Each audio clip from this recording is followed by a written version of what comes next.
Alright, y'all, we back with another Solo Leveling Arise video, and as you know, Alicia Blanche has dropped a couple days ago. Normally I would do a summon video on these types of things on their release, but we kind of ran into an issue where I forgot to record, like hit record, and it was just not recording the entire time. So that basically got scrapped, but I mean, we did manage to pull her, right? I did mention before that I'm not going to be going for dupes, and if I were to, it'd probably be at least a advancement 2, just because I'm pretty sure her advancement 2 gives her. Yeah, you get more frost stacks, right? So that just helps you attack a lot faster, like do damage much quicker. Anyways, I do have her now, and of course, we're going to be showcasing her just like we do with all the previous characters that I have on this channel, and then we're going to be talking about their artifacts. I'll show you how they play with one, like by themselves, and how they feel to me, and give you my opinion on it, and then I'll obviously play them back again in a team scenario. Normally, I would, for a character like this, I'd probably want to use her for service as well to try to showcase her, because I know a lot of people are probably pulling Alicia just to get, higher in service and for tower as well. But the tower mode that they were supposed to drop or whatever, the light workshop is not here yet, so I can't really showcase her there either. And I don't really want to do the service because one, I don't have keys, and two, I feel like it's going to be a little bit distorted or warped because I do have 3-star on it, so the damage that you might see there might be way more than you would normally see if you haven't actually beat it yourself and 3-starred it, right? So I'm not going to showcase her there. I'm just going to go to the same stage that we always do, just so I could keep it very parallel and very consistent. So that way, whenever you look back on old videos on characters and then you look at her, they're kind of similar because they're still fighting the same boss, right? So it just gives you that way you're able to compare and contrast the characters rather than see how high they can do. You know what I'm saying, right? Anyways, last video I did showcase like basically how you would build a character and stuff like that, and their kind of skill rotations due to the help of Arm Genesis. I thank them very much. They do provide this visuals on their Twitter account, so I'm gonna just pull it up here real quick so that way you can look at it. And I'm not gonna really talk too much about it. You can kind of just pause the video and decide for yourself, by just reading the information given. And basically, it's going to be it right here. You're going to have your skill level up, priorities, your advancements, and how your rotations would be based on your advancements. And then you have your second advancements, like if you have A2 and A3, and obviously that's going to lead all the way up until A6 as well. And then you have your recommended artifacts, and then your alternative artifact sets, right? Other than that, that's basically what you're gonna, look at. Just pause it, like I said before, and you could kind of get it. And then, of course, you see right here on the bottom there is the credit to the user, x.com, of course, Twitter, right? Arm Genesis, right? And then they give you all this information for all the characters and upcoming characters too.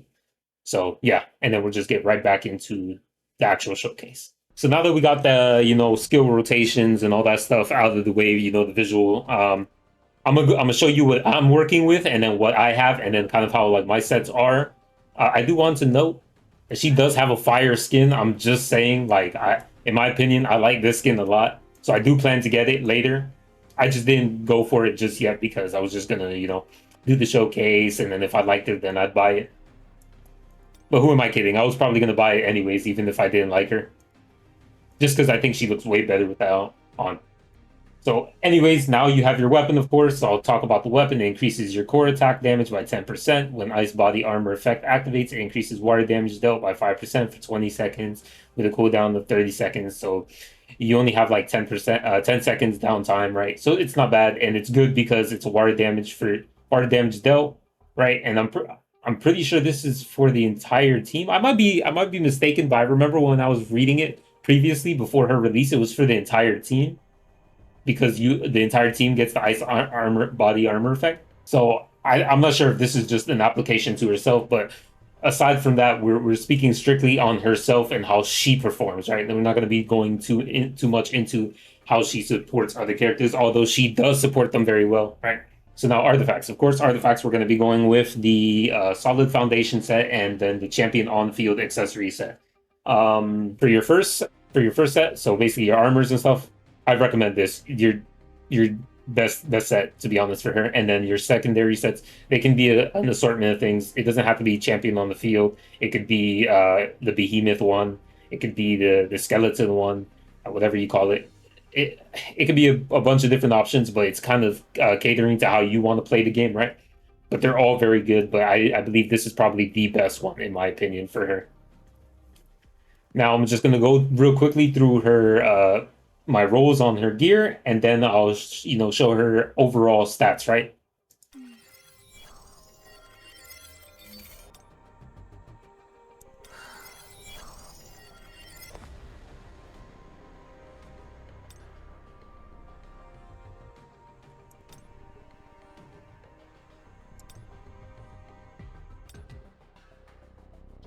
All right, so those are all the gears and everything, and basically all the stats I have on them. As you saw, my bracelet was absolutely screwed. It was completely dog water. They ruined me. I rolled HP twice, even though I had all these other stats that could have been that are way much better for her. But I mean, it is what it is. You win some, you lose some, and unfortunately for me, I lost this one.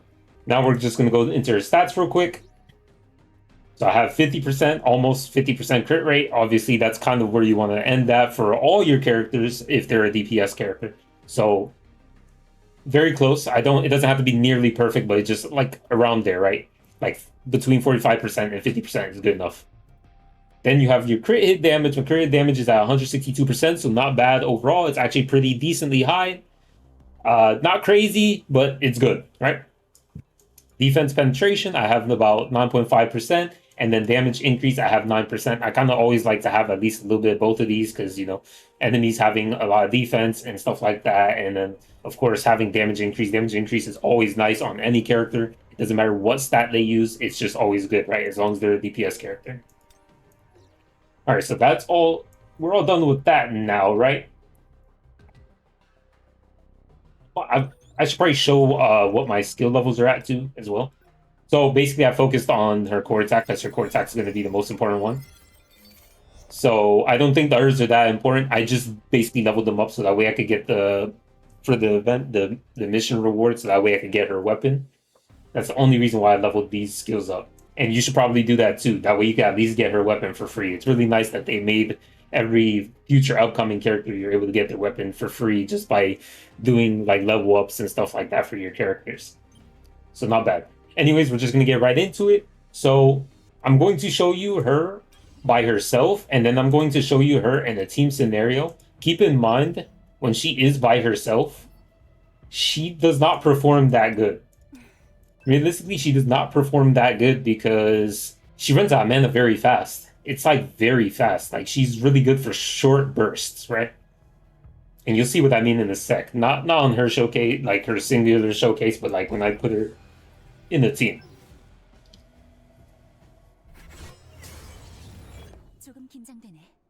There's another drawback too, obviously, into me showcasing her by herself. She can't get any stacks of frost from her QTE because she's by herself. So just keep that in mind. So naturally, what you're doing is you're just getting your skills off, right? So that way you can get your frost stacks, right? You see I have my 2 frost stacks. He's still getting hit. It staggers him. 232k. Not bad, right? Not bad, right? I don't even think that was a crit either, so it was really good. The only issue is when you're using your skills, if you use your 2 skills and then your second skill, right? You have 2 stacks of frost. And you want 3 stacks because that's the most you can consume in a single core attack. So, of course, naturally, like I said, it's not going to be a good representation showcasing her by herself. But I'll just show you real quick. So it's going to be at 3. So it's 338k, right? Not bad. So that's all I'm about to show from just there because, like I said, she doesn't work that well by herself compared to other characters who can like show off their DPSs by themselves. She has to be in rotations. Like you have to be able to swap into her because it does. Holy, what is it now? These pop-up packs are crazy. But yeah, anyway, she has to be in the rotation because her frost, her QTE gives her a frost, which basically gives you the full amount of frost stacks that you need, right? So yeah, I'll just show you her in the team scenario. Like I said, it was just kind of to showcase her damage just by herself, right? You already saw when she had 2 frost stacks and when she had 3 frost stacks. So now this time we're going to showcase her like normally, how you would obviously play her in a team, right? So naturally, you never want her in the first slot because in the first slot, you just have to make sure that you swap into her. You tag into her with a QTE because that gives her a stack of frost. So you never want to have her in the first slot ever. That's why it was a problem when I was showcasing her by herself. You want to have her in the second slot because you want to go into QTE for her. You're basically your first cycle is going to be ruined if you do not have her at least in a different slot, right? You just have to make sure she's the second person you swap into, right? So we're not going to do any shadows because the shadows they always begin in the way. But I'm gonna show you going in with the first cycle and then the second cycle, and then you can kind of gauge how you think of her damage and stuff like that. But I think when I took a look at it, a peek at it earlier, I thought it was actually phenomenal for a character that is just base, right? Like they don't have anything crazy or nothing like that. And do keep in mind, I'm using her as a sub DPS on my team. Sayo is still technically my main DPS for this team. So you'll see how quickly she can do damage in a short-term burst. And she could be your main DPS. Just keep in mind that you'll run out of mana MP really quickly, and then you're gonna be having a hard time trying to get frost stacks to do your core attacks. And then the only way to really gain the back is using your ultimate, and then whenever you do manage to get at least some MP, right? So we're gonna go in here, he's gonna jump. Oh, he's just gonna dash at me. Alright. Good thing I waited for that. So we're gonna do this. Alright. Let's need the QTE pop up. Okay, we're gonna go into her. So you can see I got one. I used her second skill. I get two. I froze him. Get the third skill, and then I'm gonna do my core attack. You see all that damage? About a mil right there. Alright, so not bad. So we're just gonna go in, because then I believe by the second rotation,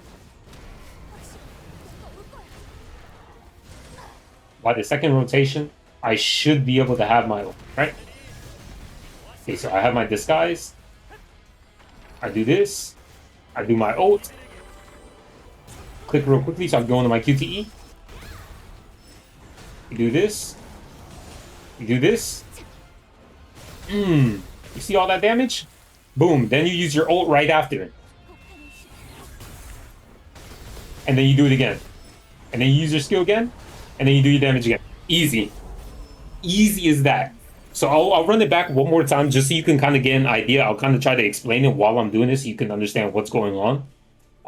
But as you can see, she did really her burst damage was insane. It was so quick. It was like I don't think any of my other characters killed the bear that quickly, aside for Huang, because Huang has very good burst as well. Another one? Okay, that's twice. The game is trolling me right now.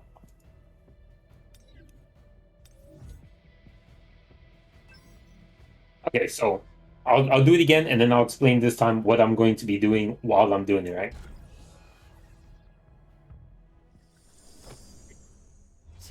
We'll just run it back real quick again. This time I won't mess up. I'll take my time. I'm usually just rushing into it, just trying to get in straight away. But I'll take my time.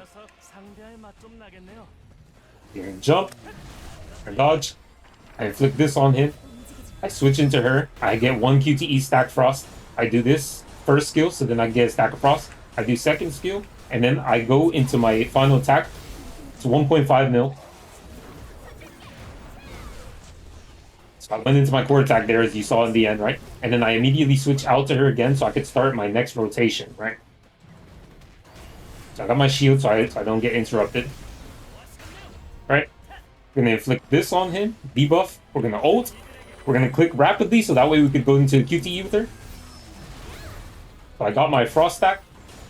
Then I use my second skill, get my other frost stack, and then I would normal attack. Unfortunately, there he had dodged the QTE, so I didn't get the frost stack. So this is only gonna be the two hits, the two stacks of frost. And then after that, you use your ult because your ult will give you more frost stacks. It'll give you 5 again, so then you can attack again. And it's just that easy. Like, she just does so much damage.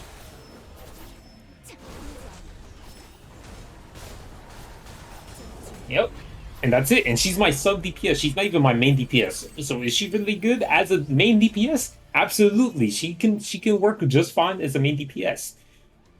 I prefer to use her as a sub DPS because my Sayo naturally is going to scale higher and do more damage than her eventually over time, right? But in my opinion, I think she's an amazing character for any new player, even for a veteran. Because like obviously for me, I'm an early access player, so I'm a day OG1 player. and she does amazingly well. I think her damage is like really up there, like on par with Chai and like other characters that also have a good form of burst like Huang. I really like the damage that she outputs, and she's very simple, not very difficult. Her text makes it seem like she's very difficult, but she really isn't. I know it sounds a little bit complicated, but I'm trying to explain it the best I can. And if you still don't really understand it, I did, of course, post the visual in the beginning of the video. You could just look at that, and it'll kind of give you kind of like it'll be very similar. I do have my own opinion on how the rotation should be, but in there, that rotation is just fine as well on the sheet. So just look at it there if you didn't understand what I was saying, if because I made it more complicated or I oversimplified it, anything of the sort. But anyways, as a character, I think she's very amazing. She's definitely a very good character. Is she a must pull? No, she is not a must pull. But I think she's exceptional, and she can be used even for okay, not this thing again, bro. This is three times. But I think she can be a very valuable asset, especially for the future when the Workshop of Light comes, because when that mode comes out, then you're going to be fighting bosses like Vulcan, and obviously Vulcan is weak to water, so you kind of want to have a water character, and she's going to be fulfilling that role very quickly, like very quickly and easily. And of course, Seo could do it too, right? But like if you have them both, it makes it even easier, right? Really good character. I'd pull for her if you like her. She's not a bad character whatsoever. Is she a must pull? I don't think she's a must pull. I just think she's super good, right? She's super good, but like there's another good water type character as well, which is literally Seo. So it's kind of like, do you have Seo or you don't? Do you like the character or you don't, right? That's kind of be going to be your guiding factor on whether you should pull the character or not, because she's really good anyway. So it's not even like she's a bad option to actually pull for, right? But other than that, that's going to basically be it for the video. I've already showcased you how she is, the sheet, and all that stuff, so you can kind of just form your own opinion with all the information I gave you and showcased to you, and then kind of discover if this is the character you want to have, or if you like her, or whatever, whatever it is, you know what I'm saying? It is what it is. You pull for the character and you call it a day. We're just all here to have fun, am I right? But yeah, that's going to be the end of the video. I know I've been yapping for a long time because that's usually what I do in all my videos because I can't seem to stop. But I mean, it will be from here to the end of time, I guess. Anyways, be sure to like, subscribe, and comment and down below if you like the character or not, and what do you think on the current state of the game. I'm just curious to hear on opinions on that matter, right? Other than that, we'll see you in the next one. Peace.